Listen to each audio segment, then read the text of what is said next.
Hello friends, welcome to my channel truth of share market. So discuss कर लेते हैं option strategy for 9 अगस्त। ठीक है, कल के लिए ऑप्शन स्ट्रेटजी क्या रहेंगी।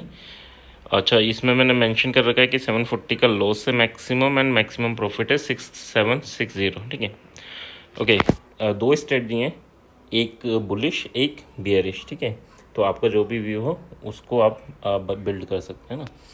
First of all, this video is only for education purpose. यहाँ मेरा Telegram link and WhatsApp number given है, सो प्लीज़ ज्वाइन कर लें, है ना। अब स्ट्रेटजी स्टार्ट करने से पहले हम डिस्कस कर लेते हैं कि यार पॉसिबिलिटीज़ क्या है। देखो, एक तो अगर हम बात करें 10th को आरबीआई का कॉन्फ्रेंस है एट 10 AM। ठीक है, सुबह 10 बजे आरबीआई का कॉन्फ्रेंस रहेगा। ये काफ़ी कंसोलिडेशन जिस वे में यहाँ हुआ है वैसे ही यहाँ हो रहा है। अब चांसेस क्या है, या तो ये ऊपर वाला लेवल तोड़े, कौन सा 45,005 के ऊपर जाके क्लोजिंग दे, या फिर तोड़ता हुआ इसके हाई को तोड़ता हुआ ऊपर जाए। ठीक है, अगर इसके हाई को तोड़ता है तो 45,410 एंड देन सेकंड टारगेट हमारा 45,760 कह रहा हूँ। ठीक है, 1 या 2 दिन में अचीव हो जाएगा। जैसे ये कैंडल गई थी इसमें में अचीव हो जाएगा अगर कुछ बुलिशनेस दिखी तो। नेक्स्ट अगर बात करें, अगर बियरिशनेस हुई तो 45,540 का लेवल ब्रेक होगा और फिर नीचे 43,950 तक के लेवल आप देख सकते हैं। देखो क्यों है, क्योंकि यहाँ पर पहले रेजिस्टेंस फेस किया था, उसके बाद इसका ब्रेकआउट किया था। ठीक है, तो लेवल काफ़ी इंपॉर्टेंट है। पॉसिबल क्या है कि या तो 45,700 या 44,000 के अराउंड तक। ठीक है, तो दो पॉसिबिलिटीज़ हैं। तो हम इसी बेस पे स्ट्रेटजी बिल्ड करेंगे। ऐसे नहीं कि आप वैसे ही हमने अपने मूड से कुछ भी बना लिया। ठीक है, तो हमारा ये है, या तो ये ऊपर टूटे ऊपर जाए तो ऊपर के लिए स्ट्रेटजी बनाएंगे, और नीचे अगर टूटे तो नीचे के लिए स्ट्रेटजी बिल्ड करेंगे। ठीक है, अब बात कर लेते हैं स्ट्रेटजी क्या है। ठीक है, तो स्ट्रेटजी फर्स्ट अगर हम बात करें तो ये है बियरिश स्ट्रेटजी। बियरिश मतलब कि हाँ, अगर आपको लगता है कि यार नीचे वाला लेवल टूटेगा 44,500 टूटेगा, तो उस केस में आप इस टाइप की स्ट्रेटजी बिल्ड कर सकते हैं कि हाँ, एक पर्टिकुलर लेवल के नीचे आपको फिर प्रॉफिट ही दिखे। ठीक है, और ये प्रॉफिट और जो लॉस हो वो इतना कम हो कि यार हमारे लिए रीज़नेबल हो। ठीक है, तो स्ट्रेटजी में हमने क्या किया है वो देख लेते हैं। सबसे पहले बात करें स्ट्रेटजी क्यों इंपॉर्टेंट है। स्ट्रेटजी क्यों इंपॉर्टेंट है, क्योंकि आपकी साइकोलॉजी इंक्लूड नहीं होती है ना। अब आपने अगर मार्केट में 30,000 रुपये डाल दिए तो उसमें से इसमें लॉस अगर कितना होगा, मैक्सिमम लॉस 740 रुपीज़। ठीक है, तो आपको कोई फ़र्क नहीं पड़ रहा कि 30,000 डालने के बाद 740 का लॉस हो जाएगा, तो है ना। तो इस स्ट्रेटजी में और इसमें क्या मैक्सिमम यही होगा? हाँ, बिल्कुल मैक्सिमम यही होगा, क्योंकि दोनों सेम एक्सपायरी की है ना। जब कैलेंडर आप वर्क करते हो तो उसमें हो सकता है ये 740 दिखा रहा है तो 1500 तक चला जाए, थोड़ा बहुत चेंजेस हो सकते हैं। बट हाँ, जब सेम एक्सपायरी की है तो उसमें कोई चेंजेस नहीं होंगे। ये लॉस है तो यही लॉस मैक्सिमम रहेगा अगर इन प्राइस पे आपने बाय एंड सेल किया क्या है कि यार 44,000 तक उम्मीद है नीचे मार्केट अगर लेवल 540 को ब्रेक करेगा तो नीचे प्रॉफिट बुकिंग आई तो 44,000 तक आ सकती है ना। तो 44,000 तक आ सकती है, तो हमने क्या करा, 44,000 को ही सेल कर दिया। ठीक है, 44,000 को सेल कर दिया कितना, 904 रुपीज़ में, और 44,500 सी को बाय कर लिया। ठीक है, वो कितना किया, 454। ठीक है, तो इन दोनों का जो डिफरेंस है अगर मैं ये देखूं तो ये अराउंड 50 पॉइंट आ रहा है। 50 पॉइंट नहीं, यानी 550 पॉइंट, और स्ट्राइक का डिफरेंस देखें तो 500 आ रहा है। तो मैक्सिमम लॉस जो है वो कितना हो सकता है, मेरा 50 पॉइंट का लॉस हो सकता है। मतलब मैक्सिमम लॉस जो हो सकता है दैट इज़ 740 रुपीज़। इससे ज़्यादा लॉस नहीं हो सकता। और अगर लेवल ब्रेक होके नीचे चला गया जिस लेवल की हम एक्सपेक्टेशन कर रहे हैं, ठीक है, क्योंकि आरबीआई की मीटिंग भी है, उसके बाद मूवमेंट अच्छा खासा हो सकता है, उससे पहले पॉसिबल कम रहेगा। बट हाँ, कल सेकेंड हाफ में हो सकता है या फिर आरबीआई की मीटिंग के बाद।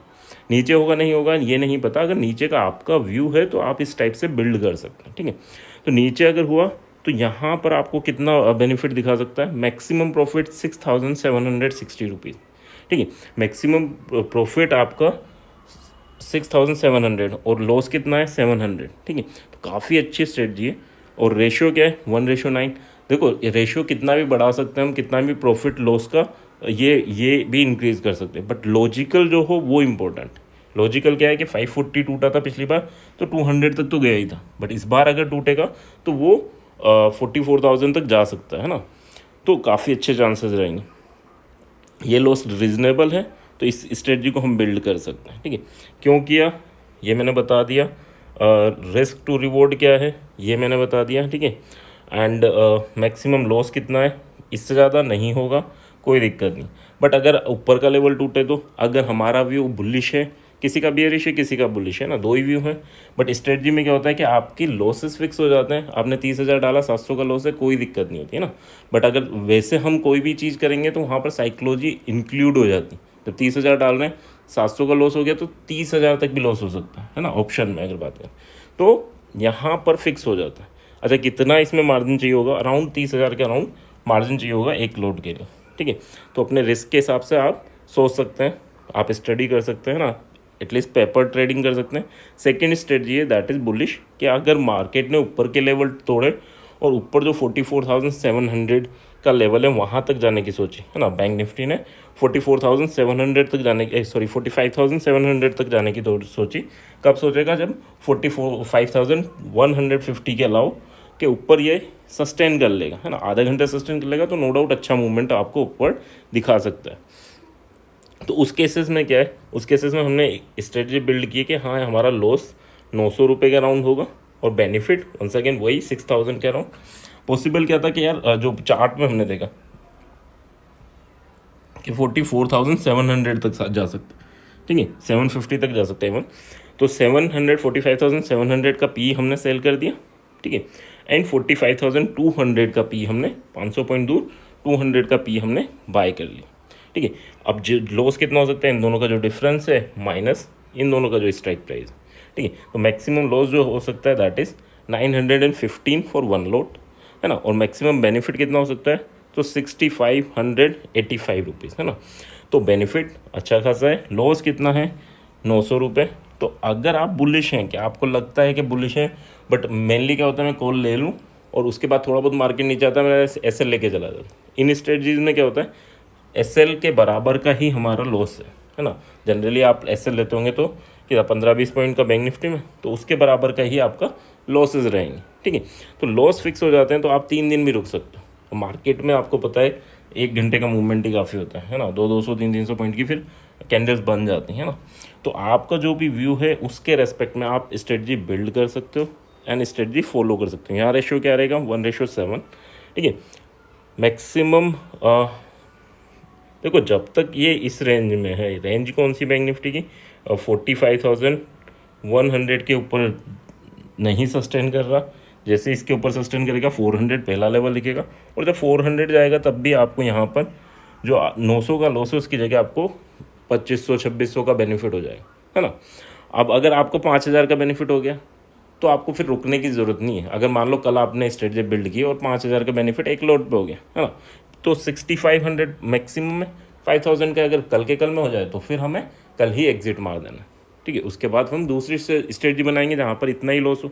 ठीक है, तो लॉस रिस्क टू रिवॉर्ड कब तक आपके फेवर में रहता है, जब तक आपका बेनिफिट इसका हाफ नहीं हो जाता। ठीक है, यानी 3,200 से ऊपर जाने के बाद रिस्क टू रिवॉर्ड आपके फेवर में नहीं रहता, क्योंकि अब आपका जो बेनिफिट है वो केवल 3,000 बचेगा और लॉस होने पर आएगा तो फिर वो 4,500 हो जाएगा। ठीक है, तो हाफ जब आ जाए तो एटलीस्ट आपकी हाफ क्वांटिटी बुक हो जानी चाहिए। ठीक है, आई होप यहाँ तक क्लियर होगा। अगर मार्केट साइड में हो जाए तो फिर इस लॉस के लिए भी मेंटली हमें प्रिपेयर रहना। ये नहीं कि हाँ हमने 600 का लॉस बुक कर लिया और उसके बाद मार्केट ने तो लास्ट में 1 घंटे में मूवमेंट दे दिया, वो चीज़ें नहीं होनी चाहिए ना। तो हम बेनिफिट ही बुक करें या फिर हम इस लॉस के हिसाब से प्रिपेयर रहें। तो साइकोलॉजी नहीं इंक्लूड होती अगर आपके लोड साइज उतने रहेंगे जितना आप लॉस कंसीडर कर सकते हो है ना। यानी अगर मैं 2,000 का लॉस कंसीडर कर सकता हूँ तो केवल 2 लोड करूँ, ये नहीं कि मैं 6 लोड कर लूँ बेनिफिट बड़ा होगा। बेनिफिट नहीं, जितना लॉस आप रेगुलरली करते हैं या फिर है उससे ज़्यादा आप इसमें रिस्क भी नहीं लेना है ना। सो आई होप यहाँ तक चीज़ें क्लियर होंगी। अगर क्लियर हैं तो please like share subscribe and comment ज़रूर करना है, ताकि मुझे ये रहे कि हाँ यार लोग बाग पसंद कर रहे हैं तो फिर मैं इस टाइप की स्ट्रेटजी बिल्ड करूँ है ना। सो कमेंट ज़रूर करना है एंड थैंक यू।